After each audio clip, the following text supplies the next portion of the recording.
आम्हालाही ना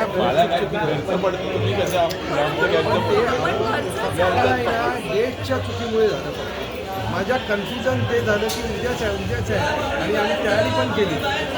साहेबांचे पण ते झालं तेवढे मला वाटतं 3 तारखेला म्हणून ते पण आम्ही 4 महाबळेश्वर 4 दिवस आम्ही नव्हतो.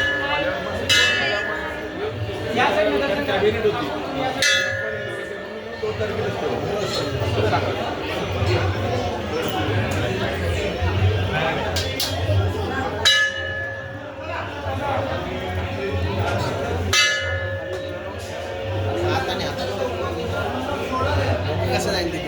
चला लवकर चला उद्या ताई चला लवकर समोरून गर्दी कमी करा. चला लवकर उद्या दर्शन करूया. चलो